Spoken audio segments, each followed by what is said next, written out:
Second thing he did, he called on God first. Secondly, he allowed himself to get positioned by God. It's a little boy. God will use the most amazing circumstances to get you in the right position so that your life can really count. He will. He'll use the most amazing people.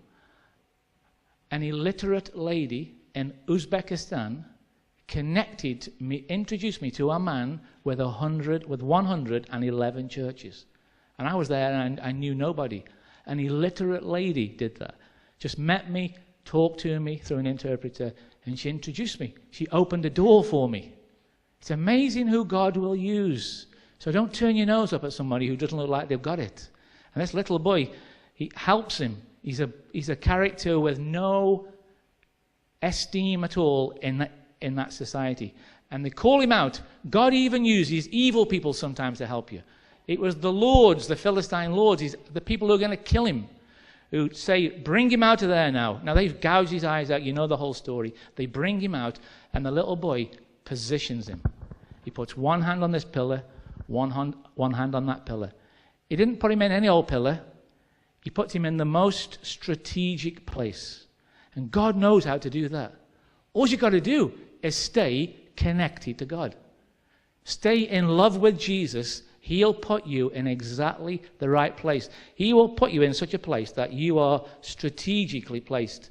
So think now, before I move on to the next point. Think. Pray a little prayer in your head. Say, God, I don't care how this happens. I don't care who you use. I don't care how stupid I look, how feeble I feel. Would you position me in exactly the right place? That's a great little prayer. I dare you. Even if you're not really a believer like me yet, pray that little prayer. Talk to God and say, God, would you really help me to get in the right position? I'm even thinking of something as simple that you think God might not even be concerned about. You might be in a job and you really don't like it, but it's a job for now. God is able, because you're willing to work, God is able to get you in the right place at the right time. He's concerned about stuff like that. He's even concerned that your kids get in the right place at the right time. He cares about every little thing. The third thing, the first one is you've got to really call upon God. Secondly, you've got to be willing to be positioned. You've got to be willing to hear what God the Holy Spirit is saying and just do it and get in position and believe that God is for you and that He'll position you correctly. And the third thing is, when you start to get anywhere near that, you've got to be willing to take action. Because He won't just make it happen. You have to do something. So he had to get out there and he had to say, just put my hands on the pillars.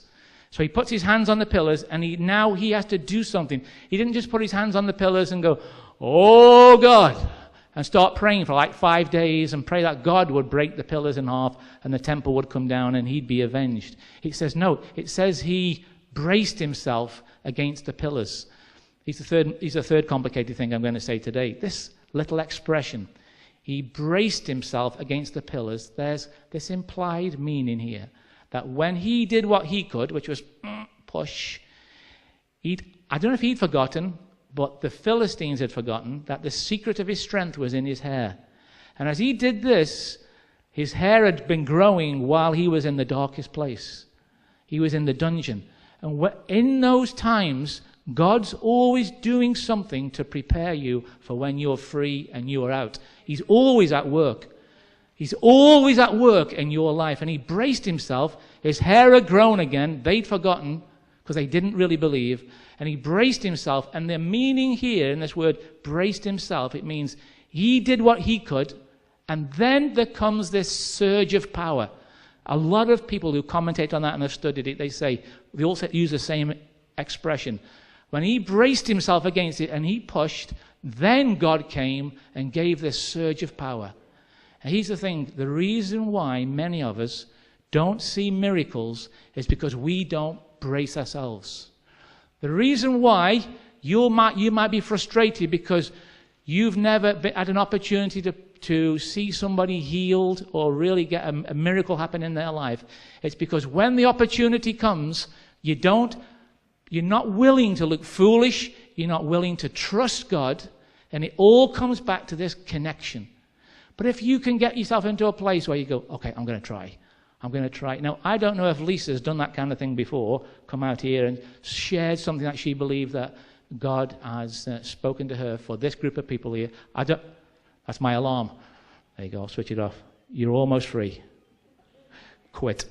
So it says quit. I don't know if she's done that before, but she got a word from God last night prompting her to do things like this. And the next morning, there she is, obeying it. That's exactly what you've got to do. There's always something for you to do. If you don't do this, God can't reciprocate. God can't make a move towards you. But the moment you step out, God, and you brace yourself, there'll come this surge of power and something great will happen.